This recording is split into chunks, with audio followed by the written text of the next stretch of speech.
السلام عليكم ورحمة الله وبركاته. إن الحمد لله نحمده ونستعينه ونستغفره ونعوذ بالله من شرور أنفسنا ومن سيئات أعمالنا.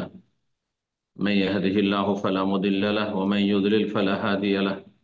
وأشهد أن لا إله إلا الله وحده لا شريك له وأشهد أن محمدا عبده ورسوله صلى الله تعالى عليه وعلى آله وصحبه وسلم تسليما كثيرا. أما بعد، فقد قال رسول الله صلى الله عليه وسلم: الدنيا متاع وخير متاع الدنيا المرأة الصالحة।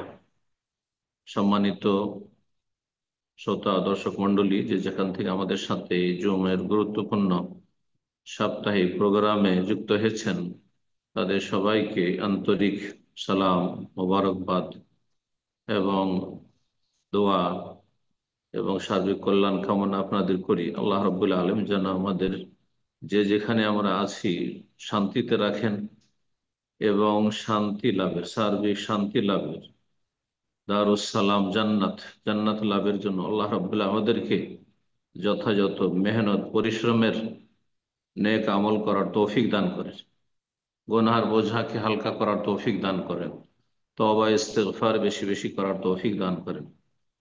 দীর্ঘ 3 সপ্তাহের বিরতির পরে আবার আমরা আমাদের ধারাবাহিক যে বিষয়বস্তু চলে আসছে সেদিকে ফিরে আসি। আমাদের ধারাবাহিক আলোচনার বিষয়বস্তু হচ্ছে ফিকহুন নিকাহ, বিবাহের মাসাইল। আজকে পর্ব নম্বর 3। আজ যেমন আপনাদের হয়তো জানা আছে, তারিখ হচ্ছে 9 সফর 1447 হিজরি মোতাবেক 3রা আগস্ট 2025। এই সফর মাসকে অনেকেই অলৌকিক কুলক্ষণ মনে করে। এটি একটি শিরক। কোনো সময়কে, কোনো স্থানকে, কোনো অবস্থাকে, কোনো ব্যক্তি বস্তুকে, কোনো জীব জন্তুকে, কোনো পরিস্থিতিকে কেউ যদি অলৌকিক কুলক্ষণ মনে করে, তাহলে এটি হচ্ছে শিরক। নবী সাল্লাল্লাহু আলাইহি ওয়াসাল্লাম বলেছেন, আত্মীয়ারা তো শিরক। অলৌকিক কুলক্ষণ মনে করা হচ্ছে আল্লাহ সম্পর্কে কুধারণা রাখা, আল্লাহ সম্পর্কে সুধারণা, হুসনুজ্জান। সবসময় ভালো ধারণা হতে হবে যে আল্লাহ আমার ভালো করবেন, সর্ব অবস্থায় ভালো করবেন। আর আল্লাহ সম্পর্কে যত বেশি আপনি সুন্দর ভালো ধারণা রাখবেন, তত বেশি আপনি সেই অনুযায়ী আল্লাহর নিয়ামত লাভ করবেন। হাদিসে কুদসি, আনা ইনদা জান্নে আবদি বি, আমি আমার বান্দা আমার সম্পর্কে যেমন ধারণা করে, অনুমান করে, তেমনই করে থাকি। সুতরাং ভালো ধারণা যদি করো রব সম্পর্কে, যে আল্লাহ সব সময় আমার কল্যাণ করবেন, হেফাজত করবেন, আমার মঙ্গল করবেন, তা আল্লাহ তাই করবেন। আর যদি সবসময় খারাপ চিন্তা করেন, আজকে মনে হয় ভালো হবে, যে অবস্থা দেখলাম এই সময়টা মনে হয় ভালো নয়, এই জিনিসগুলি মনে হয় ভালো নয়, তো ভালো হবে না। আল্লাহ যেন আকীদা সংশোধনের, আমলের সংশোধনের, আখলাক চরিত্রের সংশোধনের তৌফিক দান করেন। আলোচনার আজকের এই বিষয়বস্তু পর্ব নম্বর 3-এ দুটো। একটি হচ্ছে বহু বিবাহর হিকমত, রহস্য। আর আরেকটি হচ্ছে পাত্রীকে বিবাহের পূর্বে প্রস্তাব দেওয়া, বিয়ের পেগাম বা প্রস্তাব দেওয়া। তো এই দুটো বিষয় নিয়ে আমরা সংক্ষেপে আলোচনা করব। প্রথম বিষয় হচ্ছে হেকমাত তাআদ্দুদি জওজাত, বহু বিবাহের হেকমত, তত্ত্ব, রহস্য কি? এ থেকে লাভ আছে না ক্ষতি আছে? আল্লাহ রাব্বুল আলামিন যেটাকে জায়েজ করেছেন, তো কি নারীদের এতে ক্ষতি হয়েছে বা ক্ষতি সাধন উদ্দেশ্য, ক্ষতিগ্রস্ত করার উদ্দেশ্য, না তাতে বহুমুখী রহস্য, হেকমত, তত্ত্ব এবং উপকারিতা রয়েছে? আল্লাহ এই বিষয়গুলি বুঝার তৌফিক দান করেন নর এবং নারীকে, এবং যেইভাবে যেই শর্তগুলিকে সামনে রেখে আল্লাহর নাজিলকৃত শরিয়ায় বহু বিবাহকে জায়েজ বা উত্তম করা হয়েছে, সেটা বাস্তবায়নে তৌফিক দান করে। এতে আমাদের ত্রুটির কারণে না, নর এবং নারী, স্বামী স্ত্রীর, ছেলে মেয়ের ত্রুটির কারণেই বহু বিবাহ বদনাম হয়ে গেছে। এবং ইসলামের শত্রুরা ইসলামের বিধিবিধানের ক্ষেত্রে ঘৃণা ছড়াবার জন্য ঘরের শত্রু বাইরের শত্রু সবসময় লেগে আছে। তাদের অনিষ্ট থেকে ইসলাম এবং মুসলিমদের এবং মুসলিম বিশ্বের আল্লাহ হেফাজত করেন। তো বহু বিবাহের হেকমত সম্পর্কে লেখক বলছেন যে আল্লাহ রাব্বুল আলামিন পুরুষের জন্য জায়েজ করেছেন, মুবাহ জায়েজ করেছেন যে একাধিক বিয়ে করবে। কতটা? একসাথে চারজন নারীকে বিবাহ করে রাখতে পারবে, একই সময়ে চারজনকে রাখতে পারবে সর্বর্থে, এর বেশি নয়।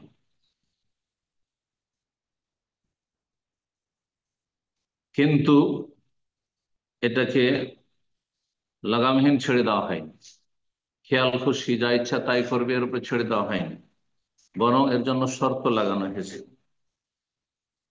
তিনটি শর্ত মনে রাখবেন, লেখক এই তিনটি শর্ত সংক্ষেপে এখানে বর্ণনা করেছেন। আমি বিবাহের সহিহ বুখারী যে ধারাবাহিক হাদিসগুলির ব্যাখ্যা বিশ্লেষণ করেছি, সেখানে বিস্তারিত আলোচনা করেছি এই তিনটি শর্ত নিয়ে। তিনটি শর্ত যদি থাকে তাহলে বহু বিবাহ জায়েজ। আবার একদল ওলামায়ে কেরামগণ, বিজ্ঞ মুহাক্কিকিন ওলামায়ে কেরাম, সালাফি ওলামা বলছেন যে যা শুধু জায়েজ নয় বরং উত্তম। আল্লামা ইমাম শেখ আব্দুল আজিজ বিন বাজ রহমতুল্লাহ আলাইহ তার একটি ছোট্ট পুস্তিকা, জামে ইসলাম মদিনা মুনাওয়ারায় যখন লেখাপড়া করতাম সেই যুগে পড়েছিলাম, ফজলুত তাআদ্দুদি জওজাত, কিতাবের নাম ছিল বহু বিবাহের ফজিলত। তার মানে বহু বিবাহ হচ্ছে উত্তম, কিন্তু শর্ত থাকতে হবে। যদি শর্ত পূর্ণ থাকে তাহলে উত্তম, শুধু জায়েজ নয়। একাধিক বিয়ে করাটাই ভালো, এটি হচ্ছে শরীয়তের আসল বিধান। কোরআনে কারিমে এদিকে ইঙ্গিত করা হয়েছে, আয়াতের দিকে আসছি তখন বিষয়টি স্পষ্ট করব। আর যদি শর্ত না থাকে তাহলে একটিতে ক্ষান্ত হইতে হবে। শর্ত আপনি পূরণ না করতে পারেন তাহলে একটিতে আপনাকে থেমে যেতে হবে। শর্ত পুরো হওয়ার পরেও যদি কেউ একাধিক বিয়ের শর্ত তার মধ্যে পরিপূর্ণ রয়েছে তারপরে বিয়ে না করে, কোনো গুনাহ নাই, একটি মুস্তাহাব ভালো কাজ।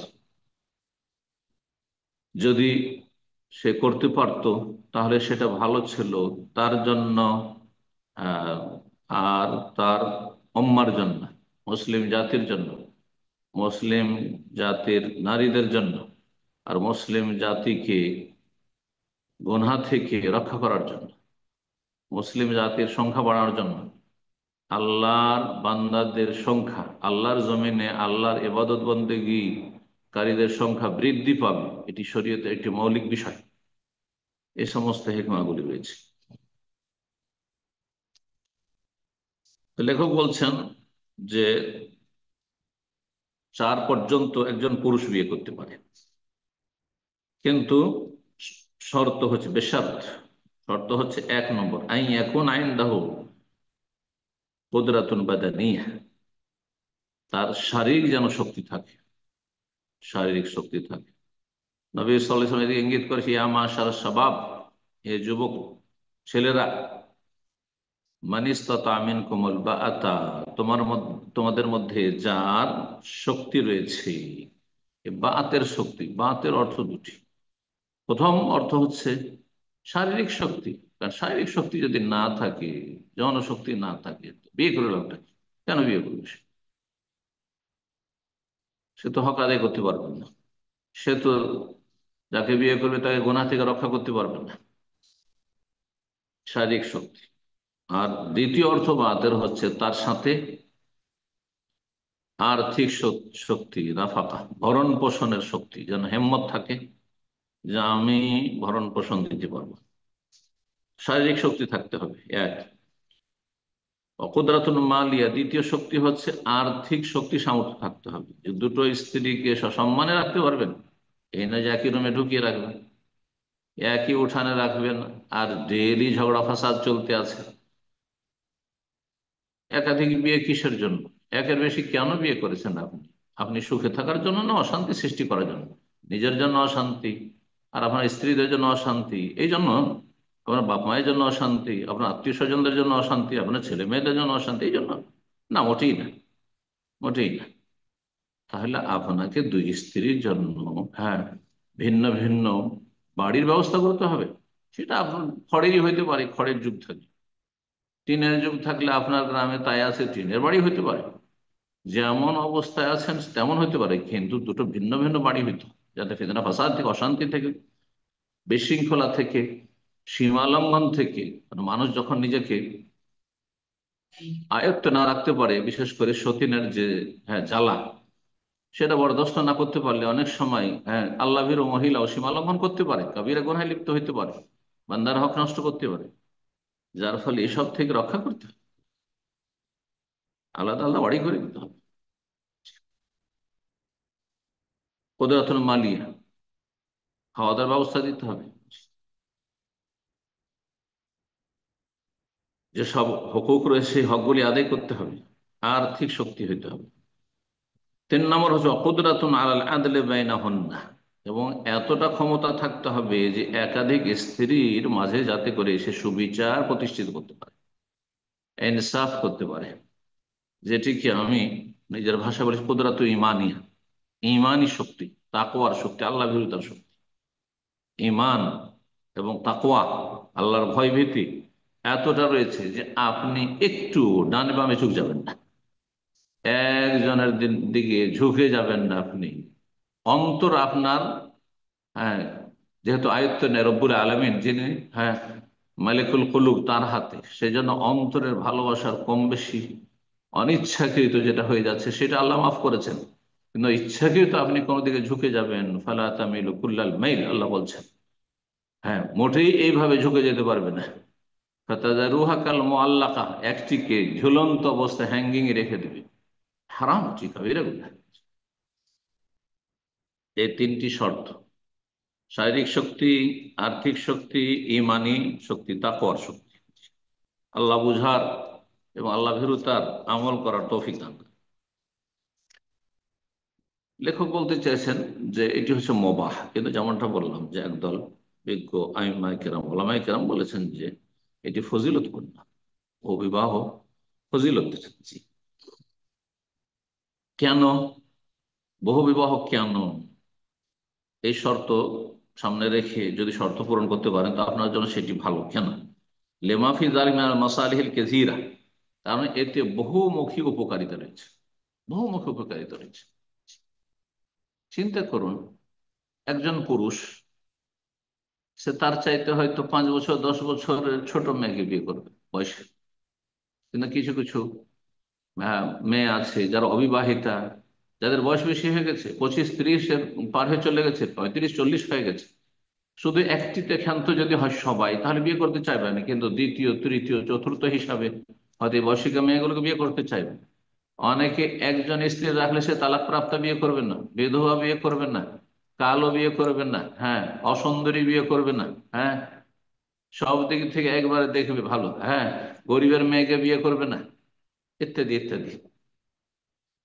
কিন্তু যদি দ্বিতীয় তৃতীয় চতুর্থ হিসাবে হয় তো একটা কালো হলো করে নেবে হয়তো, একটা তালাক প্রাপ্তা হলো, একটা বিধবা হলো করে নেবে হয়তো। তো এইরকম বহুমুখী উপকারিতা রয়েছে।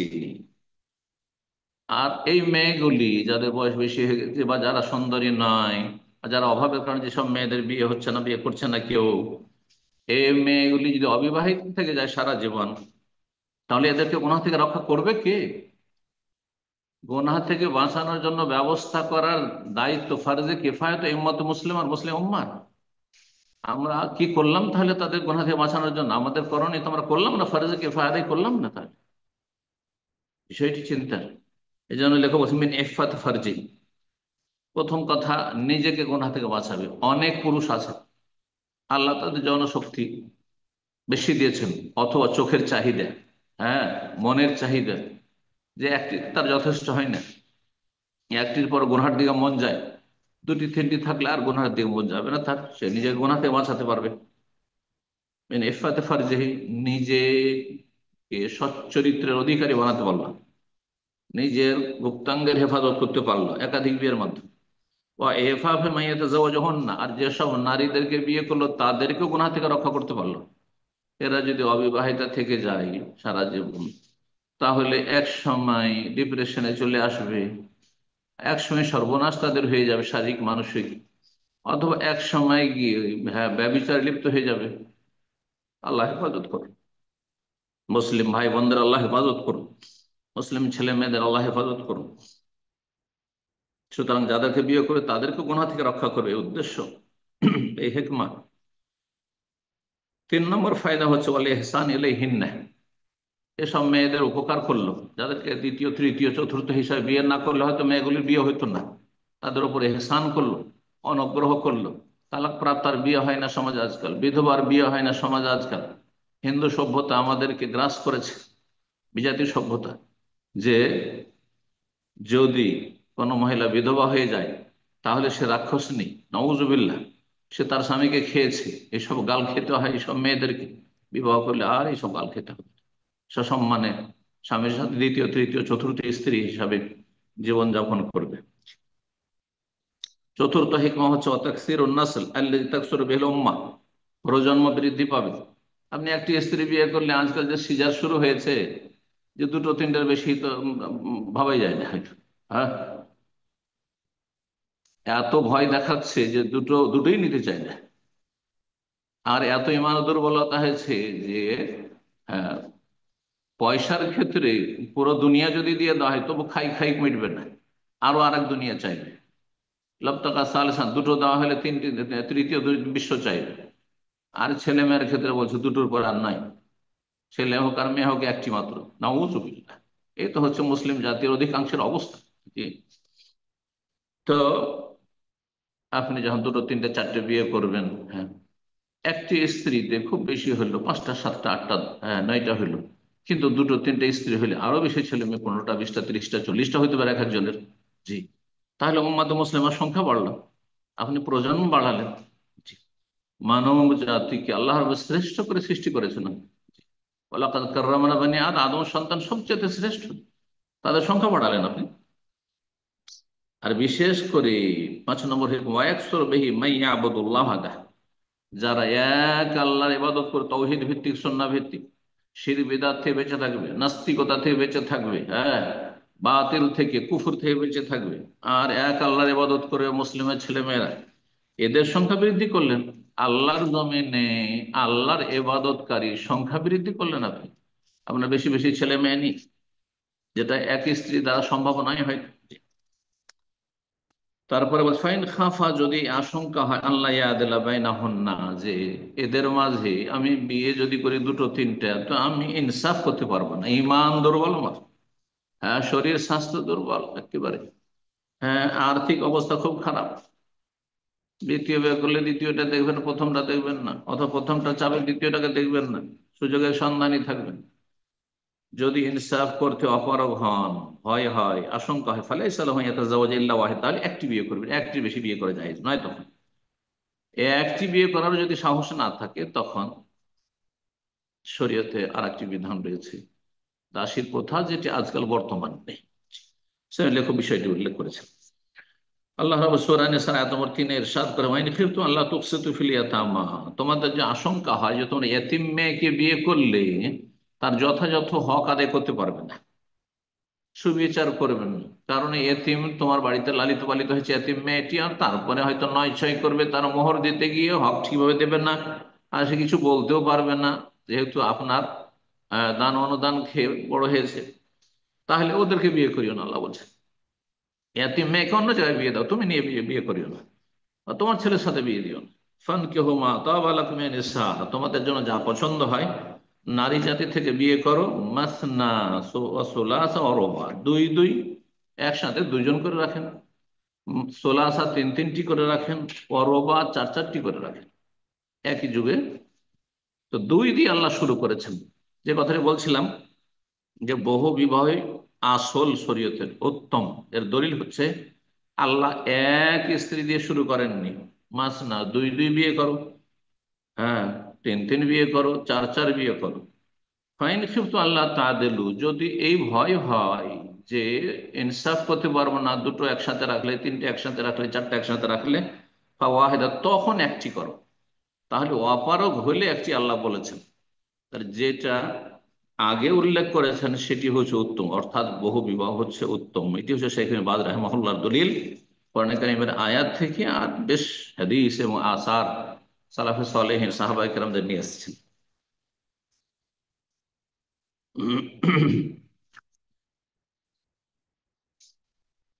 আল্লাহ রাবুল আলমিন বহু বিবাহ জায়েজ করেছেন, কিন্তু এই ক্ষেত্রে আর একটি নিষেধাজ্ঞা রয়েছে। বহু বিবাহের ক্ষেত্রে আপনার স্ত্রীর নিকট আত্মীয় যারা খুব আহ, মেয়ে, অন্যান্য মেয়েরা রয়েছে, তাদেরকে বিয়ে করবেন না।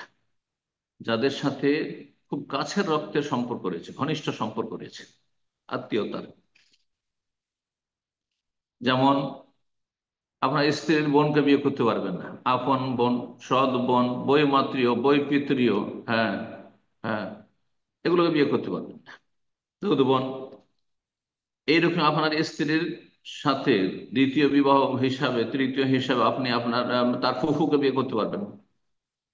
আপনার স্ত্রীর খালাকে বিয়ে করতে পারবেন না। দুই স্ত্রী রাখবেন, আপনার স্ত্রী আর তার খালা, জায়েজ নয়, হারাম। কারণ সতীনে সাধারণত সম্পর্কের টানাপোড়া থাকে, নিকট আত্মীয়দের মাঝে এই সতীন হওয়ার কারণে সম্পর্ক ছিন্ন ভিন্ন হয়ে যেতে পারে, সম্পর্কের অবনতি ঘটতে পারে। আর আত্মীয়তার সম্পর্ক বহাল রাখা ফরজ, আত্মীয়তার সম্পর্ক ছিন্ন করা হারাম, কাবিরা গুনাহ এবং জাহান্নামে যাওয়ার কাজ। রাসূলুল্লাহ বলেছেন লা ইয়াদখুলু জান্নাতা কাতিউ, আত্মীয়তার সম্পর্ক ছিন্নকারী জান্নাতে যাবে না। মানে প্রথমখানে জান্নাতে যাবে না, জাহান্নামের শাস্তি পেতে হবে। তারপরে তহিদ সুন্নাহ ফরজ ওয়াজিব ঠিক থাকলে, আসল ইসলাম ঠিক থাকার কোনোদিন ফিরে আসতে। তো এই গুনাহ যেন না হয়ে যায়, সেই জন্য আপনার স্ত্রী যারা এখন নিকট আত্মীয় মেয়ে, সেসব মেয়েকে আপনি আপনার স্ত্রীর সতীন হিসাবে গ্রহণ করতে পারবেন না। দ্বিতীয় বিষয় যেটি বলতে চেয়েছিলাম সেটি হচ্ছে বিয়ে করার জন্য মেয়েকে প্রস্তাব দেওয়া। প্রস্তাব দেওয়ার ক্ষেত্রে আপনি প্রস্তাব সরাসরি মেয়ের কাছে পাঠাবেন না, এতে ফিতনার আশঙ্কা রয়েছে। এটা হচ্ছে গোপন রাস্তা। ভদ্র মানুষ, শরীফ মানুষ, সম্মানিত মানুষ গোপন রাস্তা দিয়ে, চোরা রাস্তা দিয়ে ঢুকে না, বরং সদর রাস্তা, কারো বাড়িতে ঢুকলে সদর রাস্তা দিয়ে ঢুকে। চোর ডাকাতরা চোরা রাস্তা দিয়ে ঢুকে। শুধু আপনি যদি ভালো মানুষ হন, তাহলে আপনি সরাসরি সেই মেয়েকে পায়গাম দিতে যাবেন না। মেয়ের অভিভাবক রয়েছে, মেয়ের ভাই রয়েছে, মেয়ের মামা রয়েছে, মেয়ের চাচা রয়েছে, মেয়ের আত্মীয় স্বজন, তাদের মাধ্যমে প্রস্তাব পাঠাবেন, যাতে করে আপনি নারী ফিতনা থেকে মুক্ত থাকতে পারেন। আল্লাহ হেফাজত করে। যখন আপনি প্রস্তাব দেবেন, তো আপনার জন্য সেই মেয়েটিকে দেখে নেওয়া মুস্তাহাব, ভালো কাজ, ওয়াজিব নাই। যদি না দেখেন, তাতে সন্তুষ্ট থাকেন, কোনো অসুবিধা নেই। আপনি সরাসরি না দেখে, যদি আপনার মা দেখে আসলো, আপনার খালা, আপনার বোনেরা দেখে আসলো, আর তারপরে আপনি তাদের কাছ থেকে শুনে নিলেন, আর তাতে আপনি সন্তুষ্ট হয়ে গেলেন, না পছন্দ আমার, ঠিক আছে। কিন্তু আপনি পরে আবার বলবেন না যে আমি দেখিনি সুতরাং আমার পছন্দ হচ্ছে না বিয়ে করার পর, এটা বলবো না।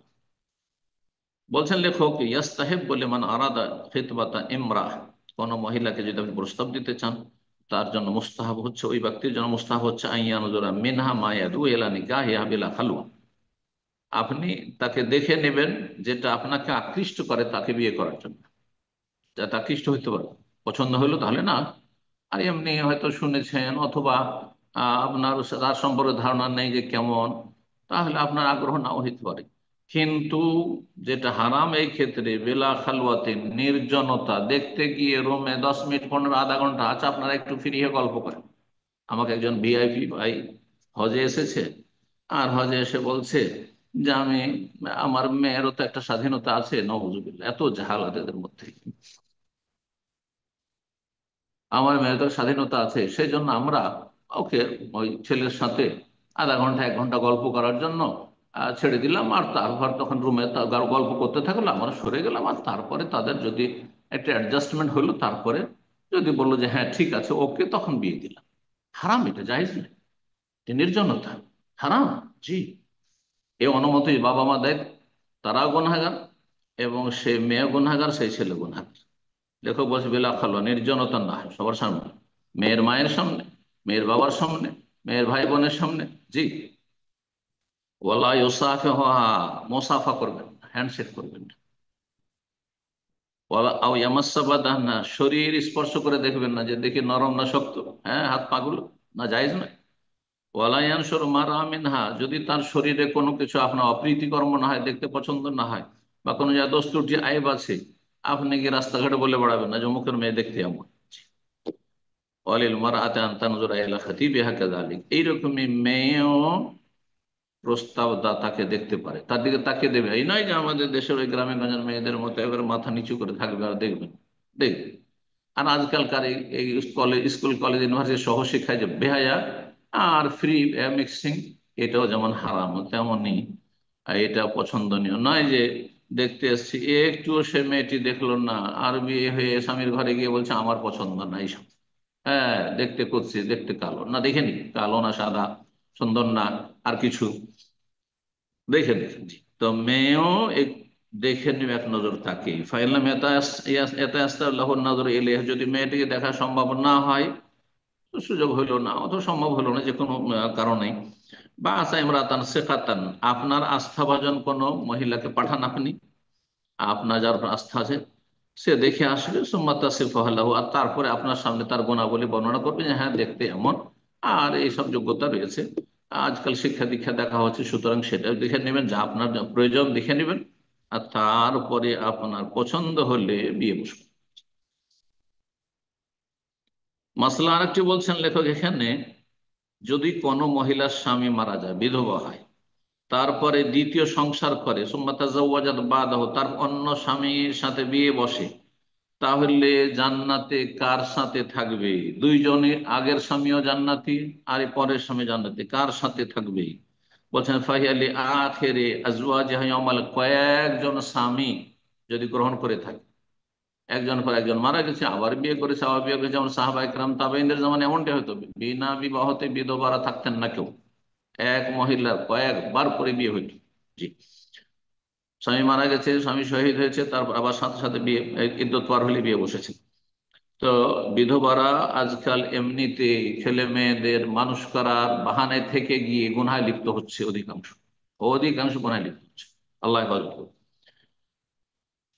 তো যদি বিধবা মহিলা দ্বিতীয় তৃতীয় বিয়ে করে, তাহলে সর্বশেষ স্বামীর সাথে কিয়ামতের দিন থাকবে, অর্থাৎ হাসরের মাঠে সর্বশেষ সাথী, সর্বশেষ স্বামীর সঙ্গী হবে, জান্নাতের সঙ্গী হবে।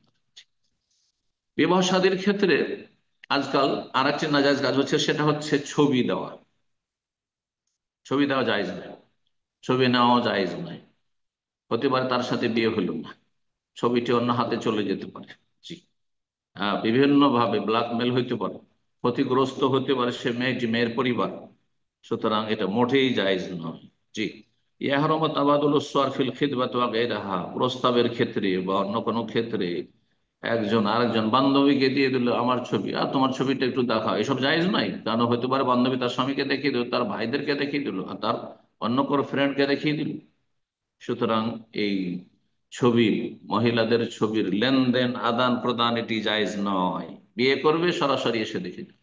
জি, ইয়াহরুম আলা রাজুল আন ইয়াকতুব আলা খিদবাত আখি, আরেকটি মাসলা হচ্ছে যে একজন প্রস্তাব দিয়ে ফেলছে অলরেডি কোনো মেয়েকে, আর তার সাথে কথাবার্তা মোটামুটি একটু এগিয়েও গেছে, তাহলে যতক্ষণ না ছেড়ে দেবে ততক্ষণ আপনি পয়গাম দেবেন না, আর প্রস্তাব দেবেন। প্রস্তাব দেওয়া জায়েজ না, নিষেধ রয়েছে।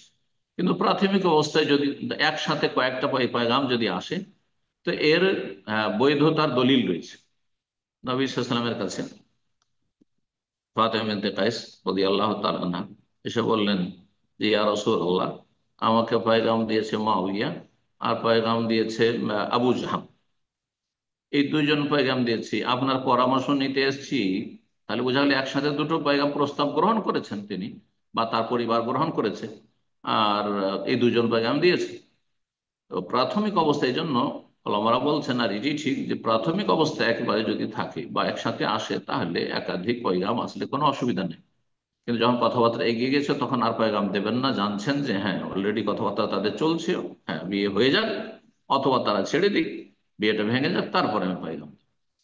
তো নবী সাল্লাল্লাহু আলাইহি ওয়াসাল্লাম পরামর্শ দিলেন যে আবু জাহাম এমন ব্যক্তি, যেই ব্যক্তির চরিত্র ভালো না স্ত্রীর সাথে, ফালা ইয়াদাউ আসাহু আন আতিকি, সে কাঁধ থেকে লাঠি নামায় না, সব সময় মারধর করে স্ত্রীকে। তার মানে এর আগে তার ব্যাড রিপোর্ট আছে, বিয়ে করেছে আর স্ত্রীকে মারধর করেছে। তার যারা স্ত্রীকে মারধর করে, যাদের বাবা ভাই আত্মীয় স্বজন মারধর করে স্ত্রীকে, সে বংশে বিয়ে দেওয়া ভালো কাজ নয়, নবী নিষেধ করেছে, ওইরকম বংশে বিয়ে দেবেন না।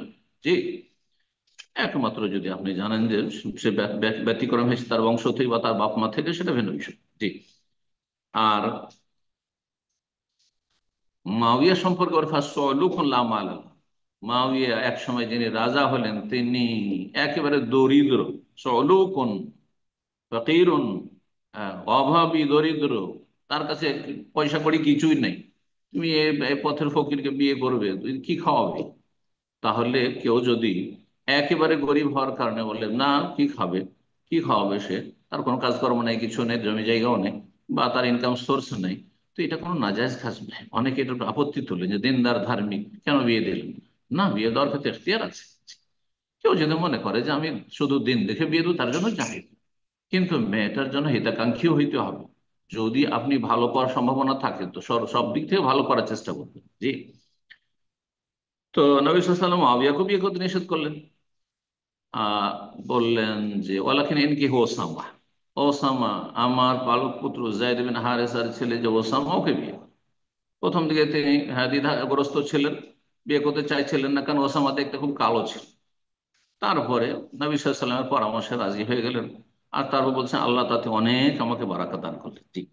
তো অনেক সময় বাহ্যিক হ্যাঁ অপ্রীতিকর হলে, পছন্দ না হলেও দেখা যায় যে যদি দিনকে প্রাধান্য দেন, তাহলে তাতে আল্লাহ অনেক বরকত দিয়ে থাকেন, যেটা কল্পনার বাইরে। তো এই ছিল একটি গুরুত্বপূর্ণ বিষয় যে আহ, একজন আরেকজনের পয়গামের ওপর পয়গাম পাঠাবে না যতক্ষণ পর্যন্ত না ছেড়ে। তারপরে বিবাহ দেওয়ার ক্ষেত্রে মেয়ের অভিভাবকের জন্য ফরজ কাজ হচ্ছে যে নেক ছেলে ছাড়া বিয়ে দেবেন না। অর্থাৎ মুশরিককে বিয়ে দেবেন না, মাজার পূজারীকে বিয়ে দেবেন না, নাস্তিককে বিয়ে দেবেন না, হ্যাঁ যারা আল্লাহ পরকালে সন্দিহান তাদেরকে বিয়ে দেবেন না। হারাম, এটি খেয়ানত, বড় খেয়ানত। বেনামাজিকে বিয়ে দেবেন না, প্রকাশ্য গুনাহে লিপ্ত রয়েছে, প্রকাশ্য মদ খায়, প্রকাশ্যে জেনা ব্যভিচারে লিপ্ত। হ্যাঁ, সব গ্রামগঞ্জের মানুষ জানছে, আত্মীয় স্বজন বা এলাকার মানুষ জানছে, যার পাপ প্রকাশ্য প্রকাশ্য। এইরকম পাপিষ্ঠকে কখনো মেয়ে তুলে দেবেন না।